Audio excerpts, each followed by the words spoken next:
5 چیزوں کو 5 چیزوں سے پہلے غنیمت سمجھ لو۔ پہلی چیز شبابہ کا قبل حرمک، اپنی جوانی کو بڑھاپے سے قبل غنیمت سمجھ لو۔ آج جوانی ہے، اعضاء میں زور ہے، آج عبادت ریاضت کرنا چاہو، کسی دکھی کی مدد کرنا چاہو، کسی کے کام آنا چاہو، روزے رکھنا چاہو، نوافل کی ادائیگی کرو، جو بھی عمل خیر کرنا چاہو، تمہارے قوا تمہارا ساتھ دیں گے، لیکن بڑھاپے میں چاہنے کے باوجود بھی کچھ نہیں ہوگا۔ گئی جوانی آیا بڑھاپا تے جاگ پئیاں سب پیڑا، ہن کھایاں کچھ کم نہ آون سونف جوین ہریڑا۔ تو آج موقع ہے، جوانی کے لمحات ہیں، ان جوانی کو راہ خدا پہ ڈال دو۔ اور جوانی میں توبہ اللہ کو بڑی محبوب ہے۔ ایک روایت میں آتا ہے جب جوان توبہ کرتا ہے خوشی سے اللہ کا عرش جھوم اٹھتا ہے، عرش الہی جھوم اٹھتا ہے جوان کی توبہ سے۔ فرمایا میں اللہ کا حبیب ہوں، اور پھر فرمایا جو جوان جوانی میں توبہ کرے وہ بھی اللہ کا حبیب ہے۔ کتنی بڑی بات ہے۔ تو جوانی یاد الہی میں گزرے، ذکر الہی میں گزرے، تو فرمایا جوانی کو بڑھاپے سے قبل غنیمت سمجھ لو۔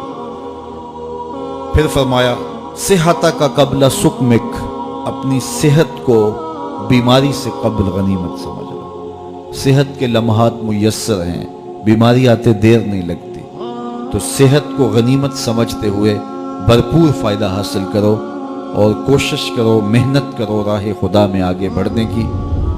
وغنا کا قبل فقرک، تیسری بات ارشاد فرمائی، اپنی غنا کے دور کو، مال و دولت کی فراوانی کے زمانے کو غنیمت سمجھو فقر سے قبل۔ کہتے ہیں غربت آتے ہوئے دیر نہیں لگتی، اوپر جاتے ہوئے وقت لگتا ہے، اوپر سے نیچے آتے ہوئے وقت نہیں لگتا۔ تو فرمایا کہ دولت تمہیں میسر ہے تو اس دولت کو کام میں لاؤ، دولت کو سنبھال کے نہ رکھو، یہیں رہ جائے گی۔ ایک کفن ایسا لباس ہے جس کو کوئی جیب نہیں ہے، یہاں سے کچھ کسی نے لے کر نہیں جانا، اور نہ آج تک کوئی لے کے گیا جانا۔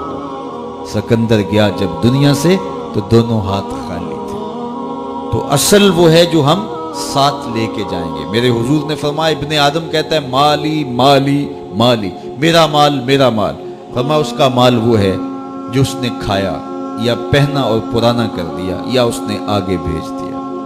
فرمایا باقی اس کا نہیں ہے، یہ اس کے وارثوں کا ہے، وہ کفن بھی میلا نہیں ہونے دیں گے کہ بانٹ لیں گے۔ تو فرمایا غنا کے زمانے کو غنیمت سمجھو فقر سے قبل۔ چوتھی بات ارشاد فرمائی، فراغت کے لمحوں کو مصروفیت کے وقت سے قبل غنیمت سمجھو۔ آج فراغت ہے، بہت کچھ کر سکتے ہو، گزرتے لمحات کے ساتھ ساتھ کندھوں پر ذمہ داریوں کے بوجھ بڑھتے چلے جائیں گے، پھر کرنا بھی چاہو گے فرصت نہیں ملے گی۔ تو فرصت کی گھڑیوں کو غنیمت جانو۔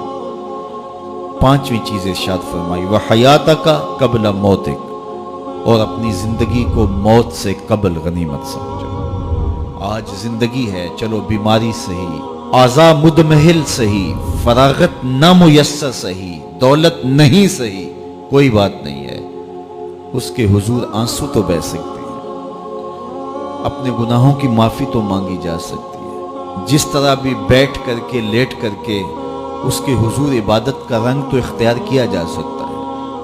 وضو نہیں ہو پاتا، اعضاء ساتھ نہیں دیتے، تیمم تو ہو سکتا ہے، لیکن ایک وقت آئے گا یہ سہولت بھی چھن جائے گی، یہ فرصت بھی باقی نہیں رہے گی۔ بندہ حشر کے دن جب پھنسے گا تو پھر کہے گا مالک ایک مہلت دے دے، دوبارہ دنیا پہ جاؤں، سجدے سے سر نہیں اٹھاؤں گا۔ تو حکم ہوگا نہیں، وہ وقت بیت گیا، تجھے فرصت ملی، وقت ملا، جوانی ملی، ڈوبتے سورج نے تمہیں روز پیغام دیا، اٹھتے جنازوں نے تمہیں روز پیغام دیا، لیکن تم نے عبرت حاصل نہیں کی۔ اب تمہارے لیے پلٹ کے جانا نہیں ہے، اب تم یہی رہنا ہوگا اور اپنے گناہوں کی سزا گوارا کرنی